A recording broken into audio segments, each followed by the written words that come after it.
Brothers and sisters, the time has come for each and every one of you to decide whether you are going to be the problem or whether you are going to be the solution. Brothers and sisters, it's time to testify. I give you a testimonial. E equals MC5. Welcome to The Learning Hack, a podcast about the people and technologies that are creating the future of learning. I'm John Helmer. Now guess what? Learning is cool. Learning is cool. Learning is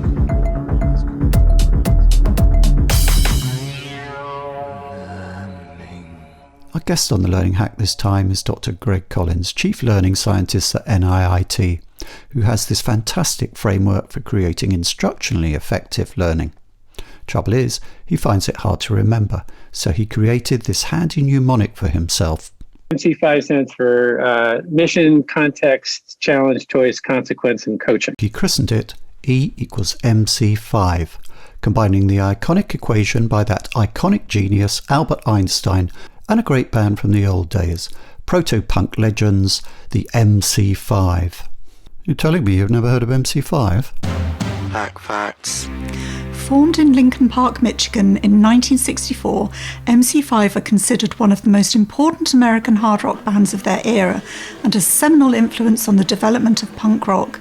Fusing elements of garage rock, R&B, psychedelia and free jazz, they forged a brand of fast, angry guitar rock that to this day has an enduring appeal. For some. Including me. So Jay, tell us, what were the themes? Well, John, I think you personally are making far too much of this MC5 thing, probably because you're a sad old ex-punk reliving past glories. But actually, you and Dr. Collins covered a serious amount of ground in this interview. You talked about what we can learn from computer games, but how applying gaming approaches often doesn't work in learning, the pros and cons of curation, and quite a lot about AI. Oh, and some troubling news about growth mindset, I'm afraid, folks. I think there'll be quite a lot to surprise you in this episode. In fact, I hope there will, because as Greg says, people start learning at the point where they get surprised. After all, that's what we're here to do, to learn about learning. And what you learn about learning often is surprising.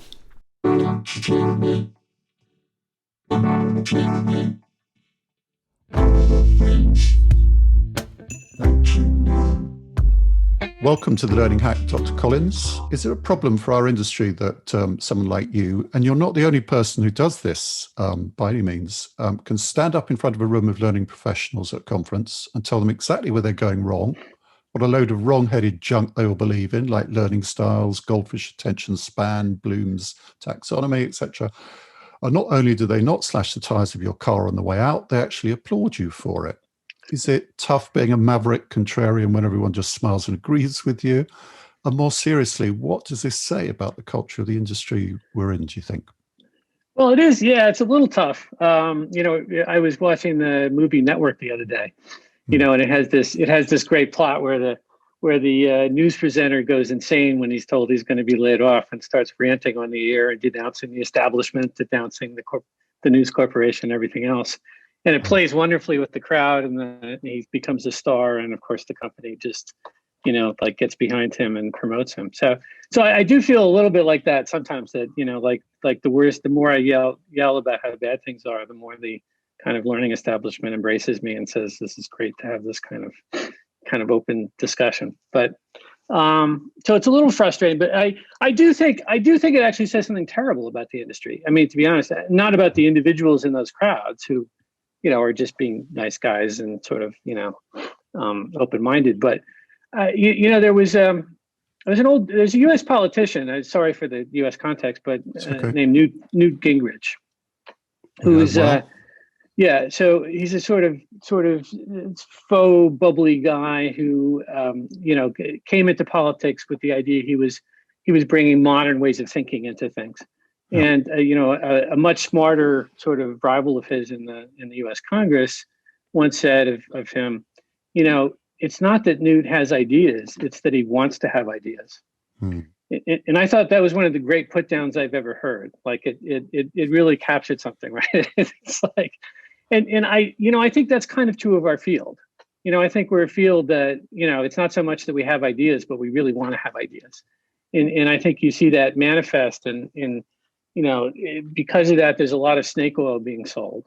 And there are a lot of bad ideas that people, kind of, at least in public, adopt, right? So, there's some of the things, everything from learning styles, which everybody's now, I think, talked about how ridiculous that is, to 70-20-10, to learning in the flow of work, and all these kind of crazy things about short attention spans and jobs going away and everything else. We buy into this stuff as a group, as a society, which we shouldn't be buying into, which we should be much more skeptical about. And I think what you see is that the individuals involved, kind of know that a lot of this stuff is bunk, or at least suspect that it's bunk. So when I get up and say that, there's a part, it's partly cathartic, right? It's sort of, people can agree and say, yeah, I thought that myself.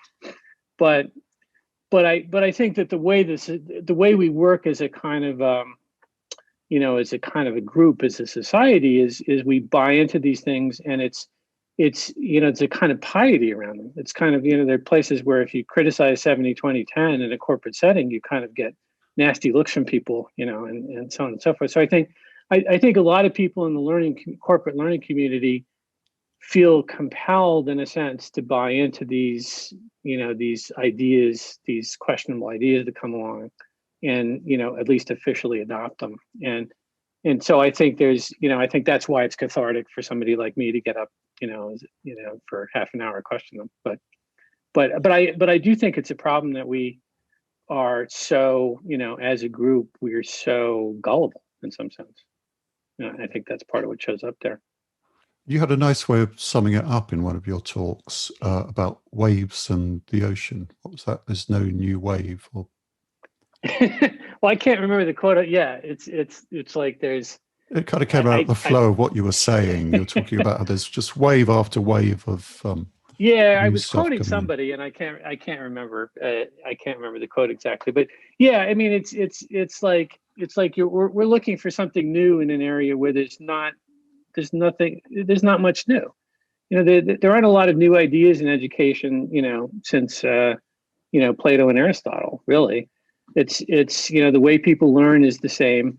The things that work and don't work are pretty much the same. There's a little bit of new technology, but mostly we're dealing with something that's been thought about, for a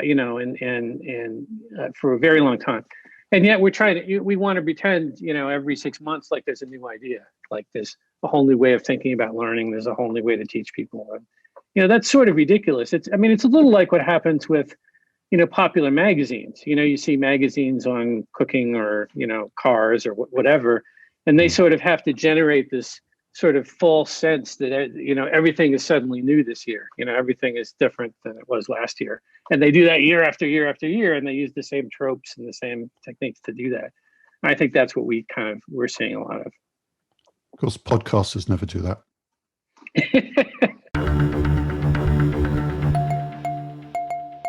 So you've had a long and interesting career in learning. Can you tell us how you got into the field of learning technologies in the first place, and leading up to your current role as Chief Learning Scientist at NIIT? Yeah, I started at NII. So, the first thing I was doing with learning was trying to make robots learn, right? Basically, to put it crudely. And so I was studying how people learn, not because I cared to teach them, but just because I wanted to understand the mechanisms of learning. And, I really followed it was really the influence of my advisor, a guy named Roger Schenck, who was, at the time when I was in grad school, was the head of the AI project at Yale. And, he had kids. And so his kids went to school. And, so here we are studying cognitive science, studying neuroscience, trying to figure out how, all the things about people learn. And he sort of had an epiphany one day when his kids came home from school and complained about it. And he said, the way my kids are being taught in school is just ridiculous. Like, it's like they're doing everything wrong. Like, everything is exactly the opposite of what they should be doing. And he got very, almost evangelical about it. He got very excited. He wanted to sort of, start to try to do something about the way that people get taught, do something about education. And I sort of ended up following him in that direction. It took a little while for me to sort of get interested in it. But, he started something called the Institute for Learning Sciences at Northwestern, and I joined it later as a faculty member. And, we had a kind of multidisciplinary team there that was, No, again, it was just looking at learning, and we were trying to figure out how to, how to create better learning experiences. And we created a lot of great experimental, learning experiences. We sort of, very creative stuff. Like we had we built a program to teach people about current events, about, history and current events by having them play the role of a news presenter. We got the feed from, from CNN. They had a kind of raw news feed. And so what you would do is you would assemble a newscast, and then, you would video yourself giving the newscast. And that would be your sort of final product, as you doing the 6 o'clock news. Yep. So stuff like that. We did a lot of cool stuff. And that's sort of how I got into it. I got hooked on those kind of fun, interesting ways to, immerse people in learning. And the rest is sort of a long, twisted history. So you're there for the founding of Cognitive Arts, and I was officially one of the co-founders. Sort of Roger Schenk founded it, and there were a few faculty members like me, and we sort of co-founded it. So, with the interesting notion that for a while I thought I was rich because, on paper, Cognitive Arts was worth some insane amount of money. So, but yeah, in I was there for the founding, and it spun off. It was originally kind of partly owned by Northwestern University. And, it was one of these classic kind of university spinoffs, but crazy stuff happened. Like we immediately got hired by all these big companies who were very excited by the demos we showed them and stuff, and to do these massive projects, so we got hired by GE to teach Six Sigma, like just, they just kind of moved into our offices with all this stuff, and we started working on it. We got hired by IBM, and so the thing quickly almost got out of our control. It grew to 100 people in a year. And, that became the focus of my attention, very quickly. Exciting. And now you're Chief Learning Scientist at NIIT. What's your role there? Well, I basically head our design team, it's sort of what you'd expect. We have instructional designers and user experience designers. And, my real role in a way is, I spend a lot of time preaching at customers. Right. So I'm trying to sort of convince our customers to approach learning what we think is the right way. And, in many cases, they're doing kind of traditional teach by telling. They're doing a lot of classroom stuff and e-learning, like page turning e-learning stuff. And it's kind of my job to convince them they want to do something else. So talking about how you help organizations to get it right, you have a kind of formula for this called E equals MC5. Is that right? Can you explain what that's about? It's a little embarrassing. I came up with it because I couldn't remember my own framework. So it was a mnemonic, right? So it's even hard for me now. It's like MC5 stands for mission, context, challenge, choice, consequence, and coaching. Right. Right. Okay. And so that came from a sort of, an attempt to analyze what, when people have a natural learning experience, right? When people are out in the world and they're confronting something and, they learn in the course of executing some skill, what are the key components of that, right? So part of it is they have a mission, there's something they're trying to do, they're in a context that's rich enough that that it causes them to have rich expectations about what's going to happen. And then then they're confronted with the challenge, and those expectations get violated in some way in the course of pursuing that challenge. So, and as the way I like to frame that is that, people start learning at the point where they get surprised.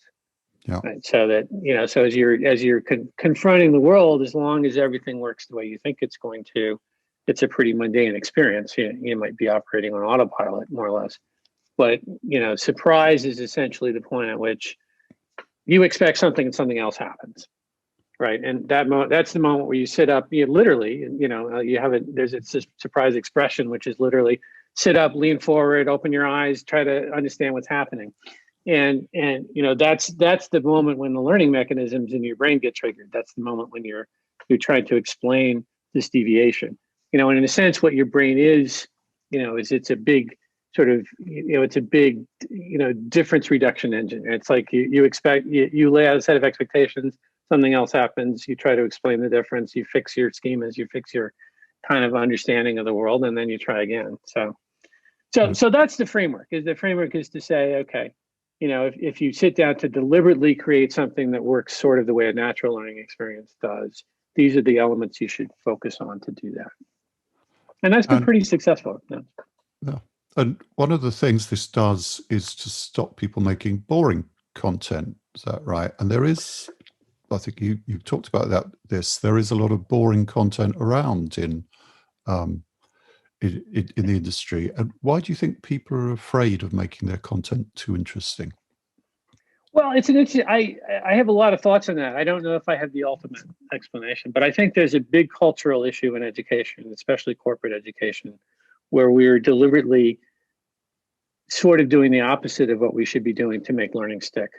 We're trying to make it dull and boring and so on, very deliberately. And a guy named Seymour Papert, who co-founded the MIT Media Lab, and is sort of a polymath, but he had a big interest in learning all his life. And he's the guy who invented the logo turtles, the things that kids can program to walk around on a table and stuff like that. That eventually was incorporated into Lego. So Papert said a long time ago, like 20 years ago, he said game designers have a better take on learning than learning designers do, and that learning designers ought to look at how game designers think about the world. And I think if you unpack that, first that feels like it's coming out of left field. I mean, why are you even talking about game designers? But if you unpack that, what he's saying is, look, what's fun about most games, think about computer games or video games, is the learning, right? The whole point is you're given something very hard to do, and you learn how to do it. And so it's really education. It's learning packaged as entertainment, and you actually learn something very complicated in most games. You learn a set of skills that are quite difficult, and you learn very effectively. And what he was saying is the reason is because game designers are not afraid to use your emotions, right? They're not afraid to engage you in a way that really gets under your skin, right? So when you started playing a game, you're given challenges you're not up to at all. Like you fail, you fall on your face, and they rub it in massively. Like, you make a failure and the earth blows up, right? Something terrible happens and it's all your fault, right? The game says you blew it. Like we were counting on you, you blew it, go back to the start, try again. And, and as things happen, there are very vivid consequences when you make mistakes, and the net result is the learning sticks very well. That's why you can learn a game so fast. What emotions do is, emotions are basically memory markers, right? When you have an emotional experience, it's going to get remembered better than a bland experience is. It's going to stick in your long-term memory. And so what Papert realized is, these people who are designing games, maybe it's just intuitive seat of the pants understanding, but they understand that really well. They understand that it's not going to stick. It's not going to make a dent on you unless it has an emotional impact. And for some reason, we don't like emotional impact in corporate learning. It's, for some reason we actually, and furthermore, we don't want to make it hard. So there's the belief that if we make anything too hard and people have a failure experience, that it's going to turn them off and they're not going to want to learn. They're going to get mad about the learning. So that's the first belief. And then the second belief, is that there shouldn't be big consequences.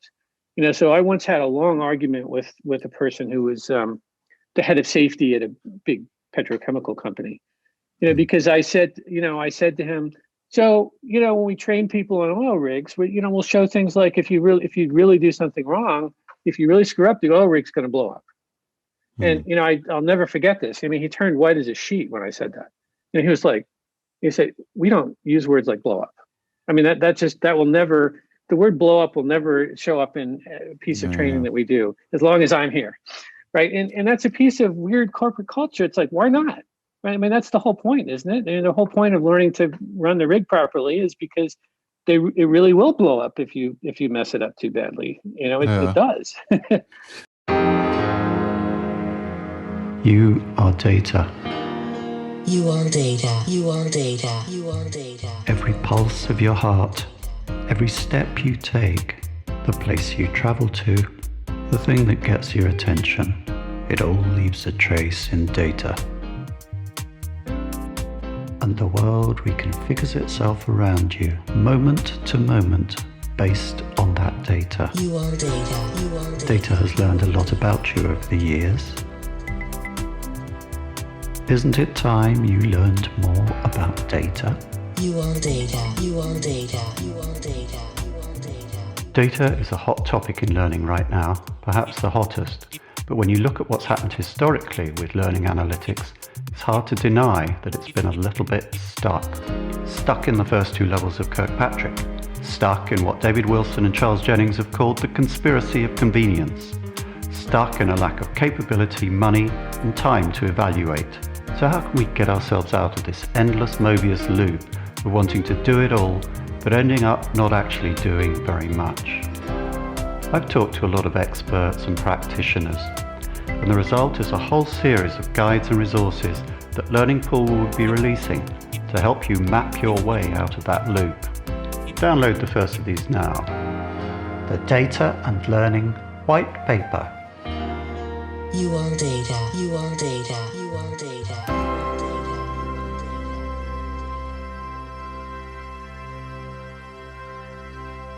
I'm really pleased that this episode is supported by NIIT, the global learning outsourcing company that helps organisations run training like a business. NIIT is dedicated to helping customers increase the business value of L&D. So whether it's reduced costs, increased flexibility and business alignment, technology innovation, or a dramatic improvement in learner experience you're after, you can trust NIIT to deliver measurable and transformative business impact.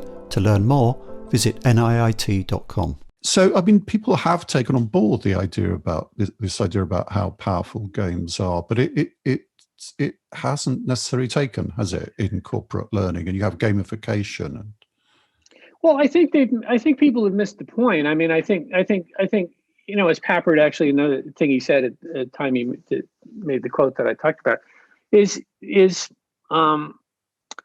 know, it's hard not to be jealous.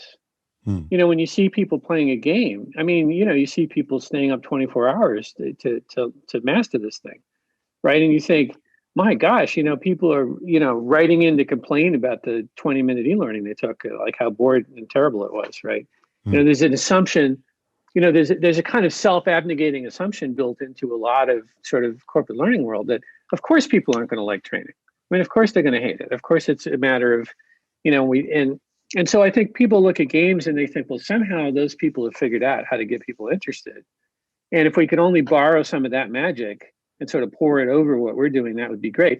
But they don't typically learn the deep lesson. I mean, the deep lesson is that it's not magic. I mean, the reason it's working is because the game designers have actually connected to something that's very, very basic about how learning works. They've connected to the emotional component that makes learning stick. And that's why it's working for them. And, you know, in many cases, when people try to incorporate game-like things in corporate learning, they just use the trappings.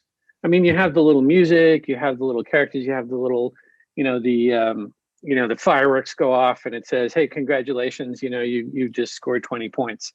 And you know, they see all those trappings and they think, well, I'm caricaturing to be fair, but I mean, you know, there's an inclination to see the trappings and say, if we just had those trappings, that would get people interested. But of course, that's not what makes people interested in games. You know, and the lesson that should be learned is all these corporate culture, get past all these corporate culture things that get in the way of making learning effective. Stop trying to make it easy.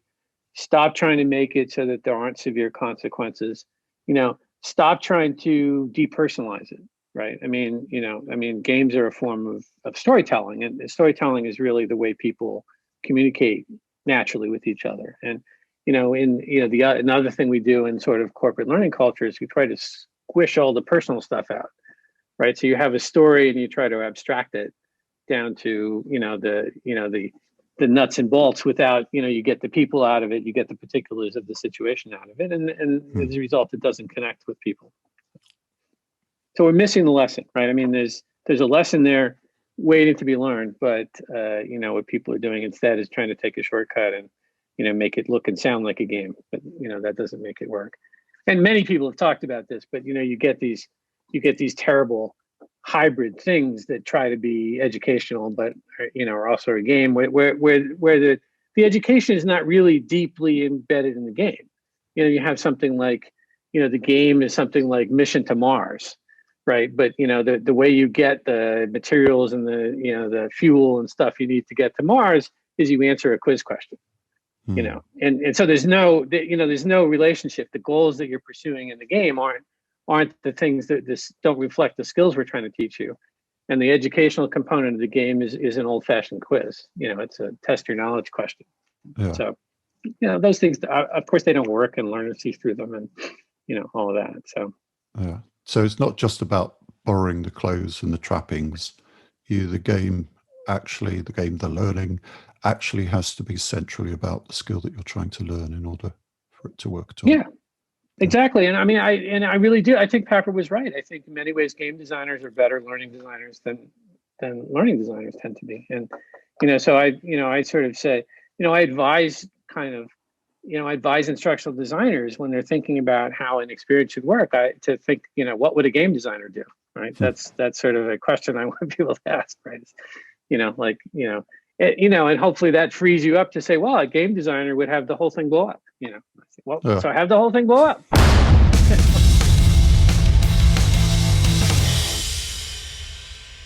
Changing the subject slightly, another one of the big waves that's kind of swept through our ocean has been, in recent years, been curation.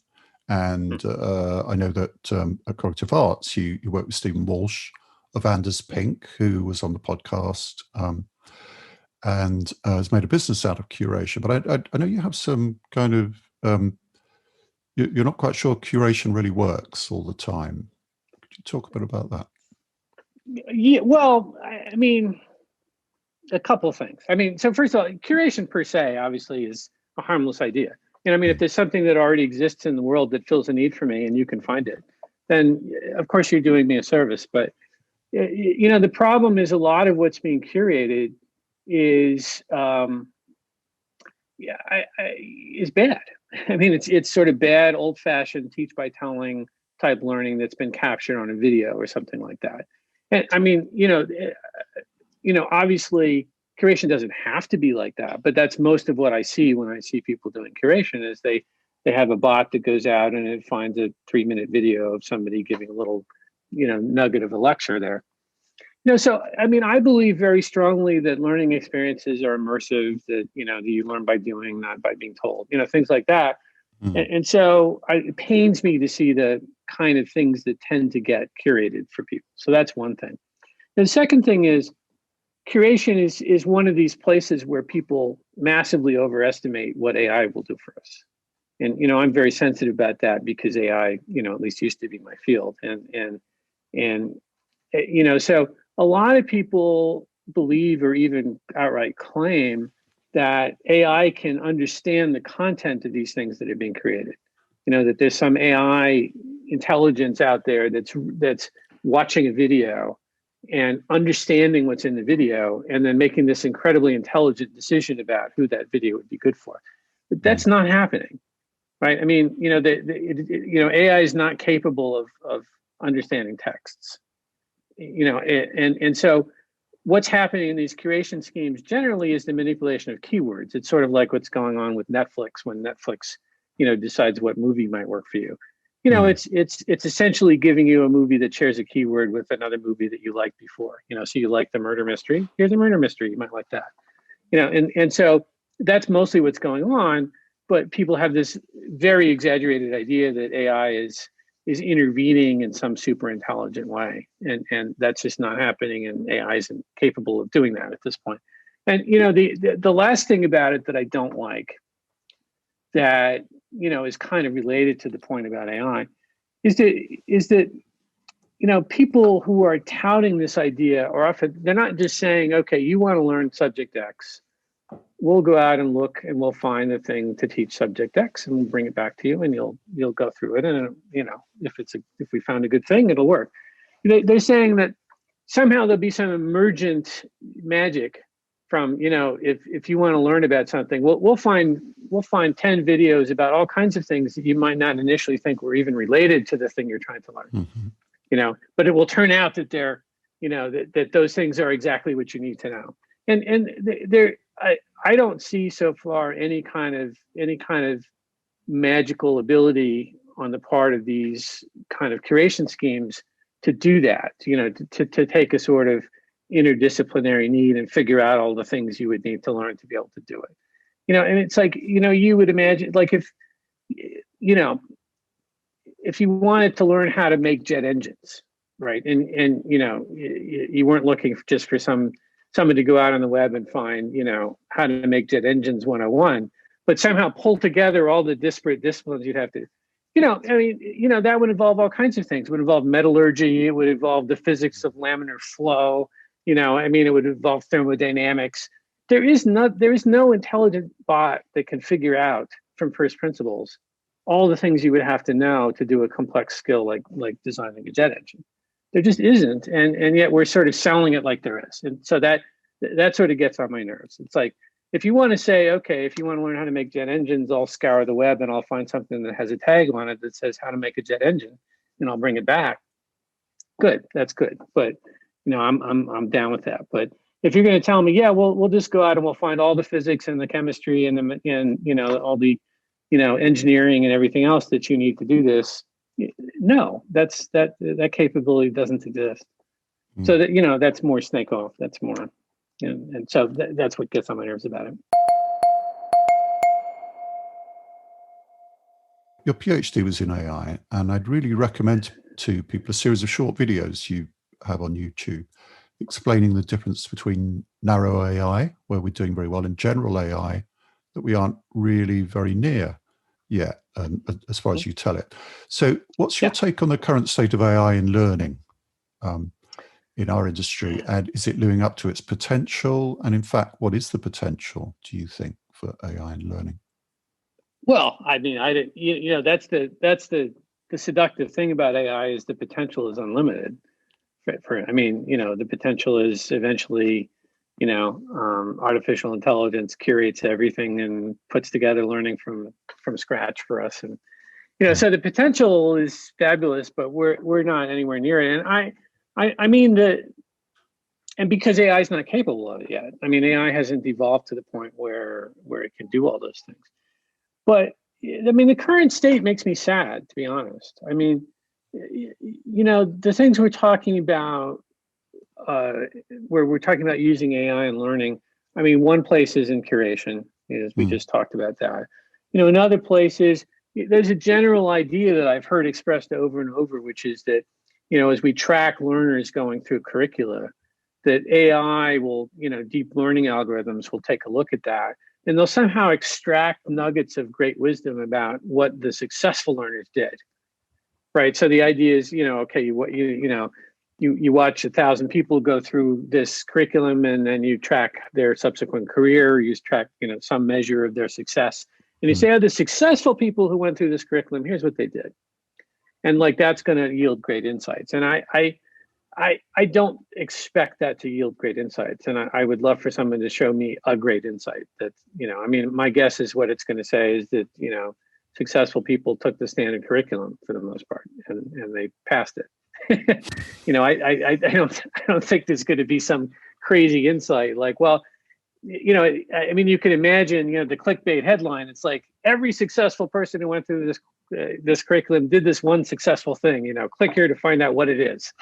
And it's going to be, well, they took the intro course. That's what they did. That was so I think that's just such a narrow, kind of sad little kind of use for AI there.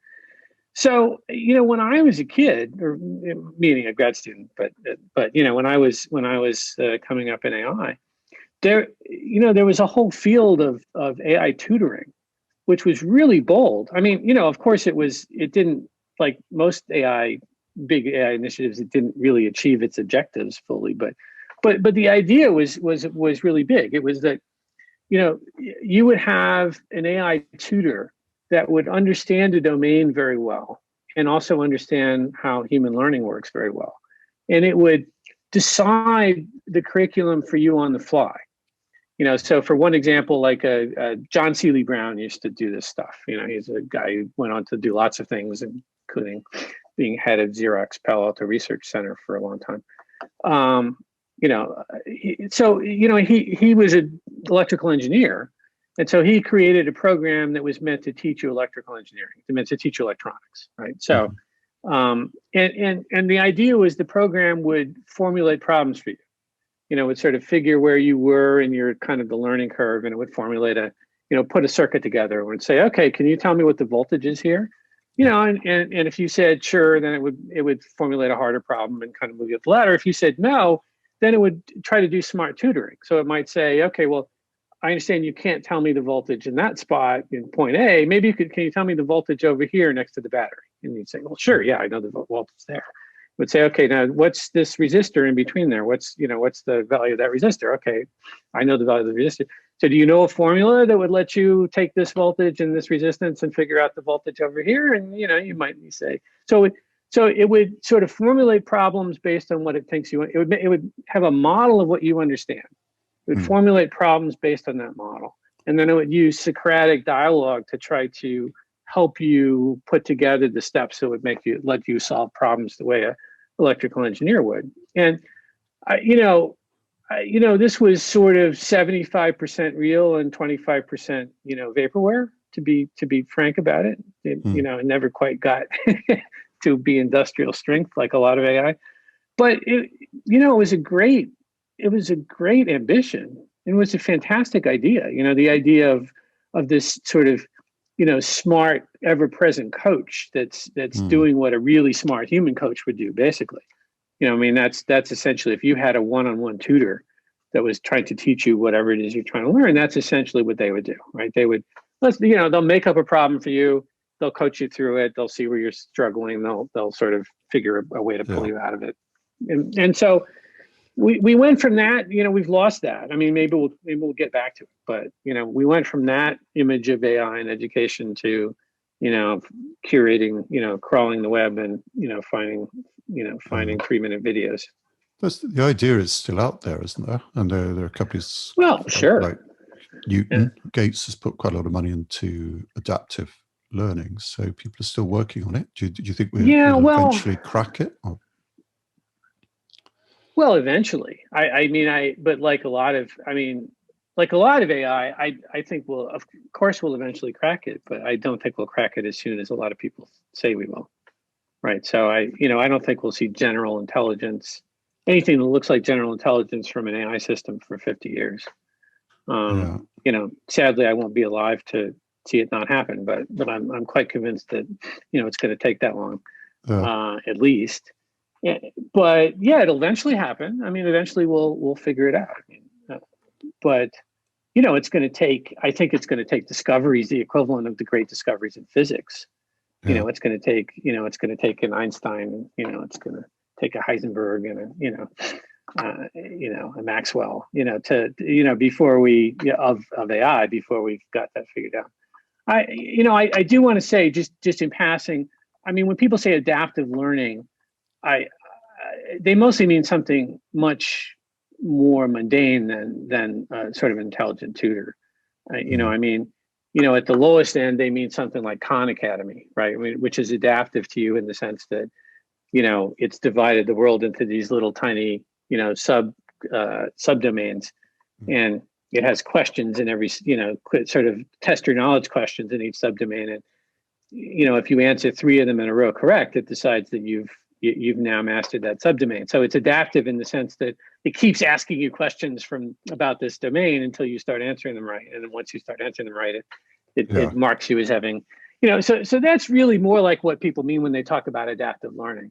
Than, so obviously it's a spectrum, but there's a big spectrum between that and what, John Seeley Brown's, electrical engineering system was. Knuth is more like a system that's trying to do this. So there are, I shouldn't be unfair. I mean, there are people still, fighting the good fight to try to build systems like that. But it's relatively obscure compared to, there was an era long time ago. I mean, there was an era in like the 70s when this was big time stuff. It was very central working now, and I think it's not right now.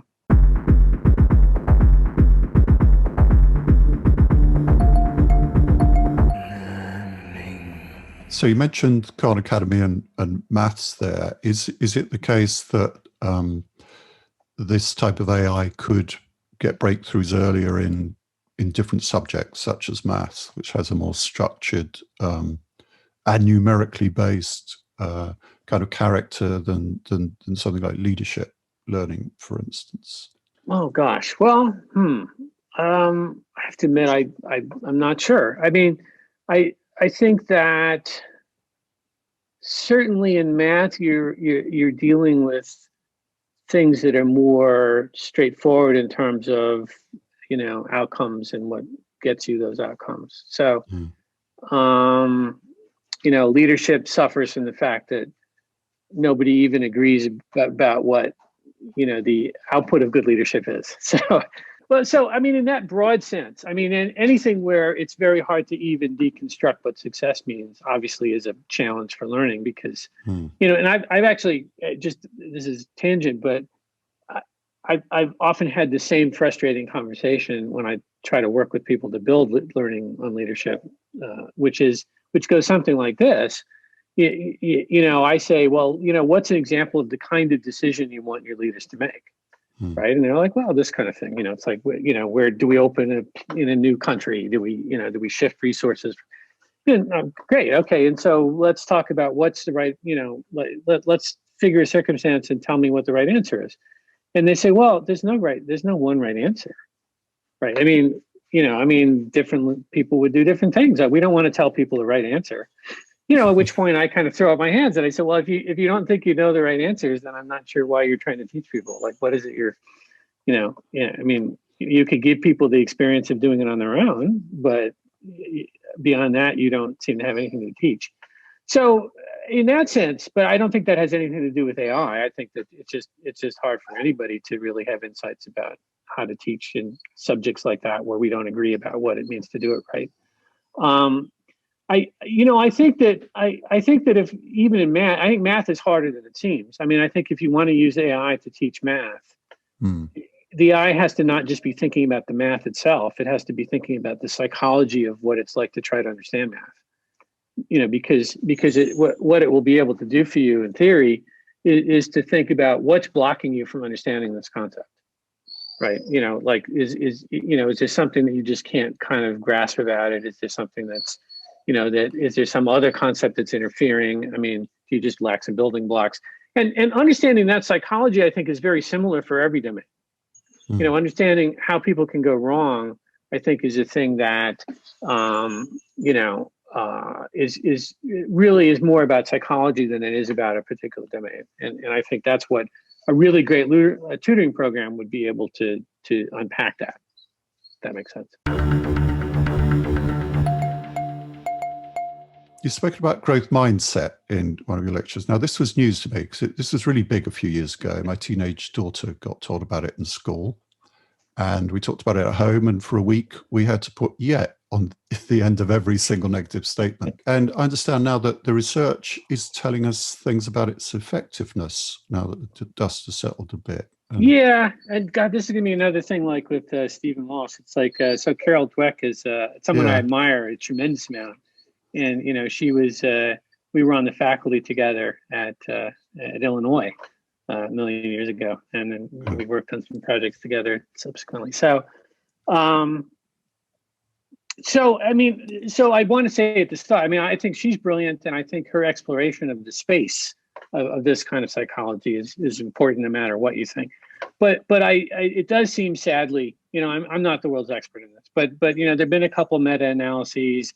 There have been attempts to reconstruct the original experiment, to replicate the original experiment, and they haven't gone very well. I mean, I think the meta-analyses sort of indicated no effect, and so on and so forth. So it seems that at least if you try in the most straightforward kind of way to promote the growth mindset, to do like you and your daughter are doing, that doesn't seem to influence outcomes. And I feel sad about that. I feel the same way. I wish it did. I mean, the people at, Dweck's at Stanford now. So the people in her group at Stanford, have been saying, well, it comes down to the nuances of how you give this feedback. And one of their theories is that anytime you give very self-conscious meta feedback to a learner, you kind of signal to them you maybe don't believe in them. So one of the things they've said is, well, you have to be subtle about the way you promote the growth mindset. You can't just sit the kid down and say, hey, I want to talk to you about the way you think about yourself or the way you think about learning. And because that sort of signals them somehow that, there's a problem with my learning.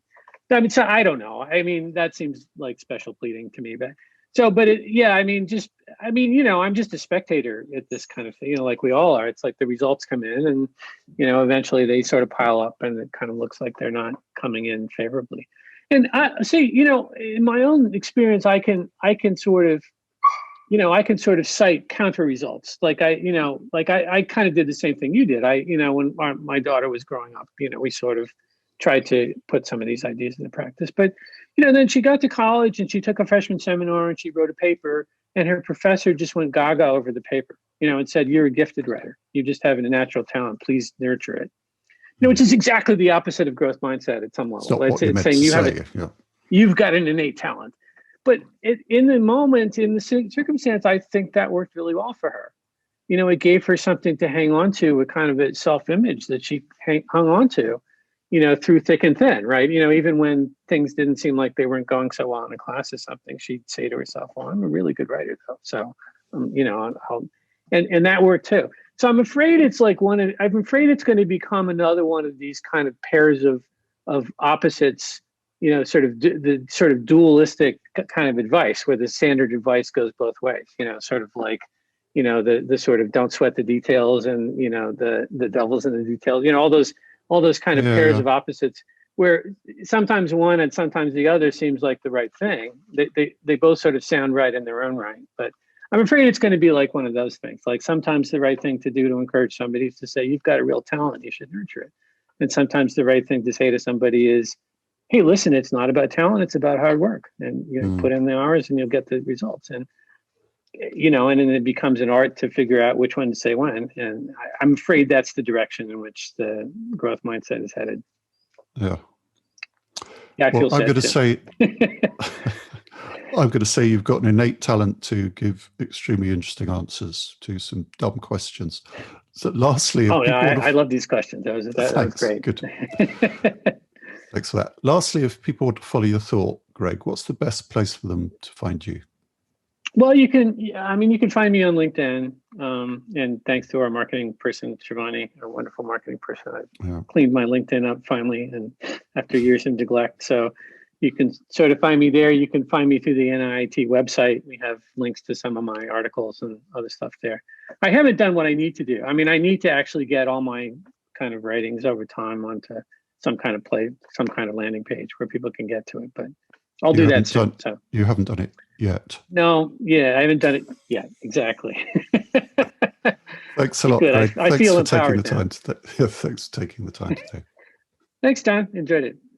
That's all on the Learning Hack podcast for this time. Many thanks to Gregg and to our sponsors, Learning Pool, and we'd like to welcome a new sponsor, NIIT. The Learning Hack is completely independent and transparently funded by sponsorship. Please subscribe on your podcast platform of choice or on YouTube. You can tweet me at John Helmer or contact me through my website, johnhelmerconsulting.com. Coming up on the Learning Hack, Toby Harris, Mirjam Neeland, Stella Collins, and something new, our side hustle, Great Minds on Learning, a deep dive with Donald Clark into 2,000 years of learning theory. So if you don't want to miss all that, smash the subscribe button now. Rock on, learning people. Now I finally get it.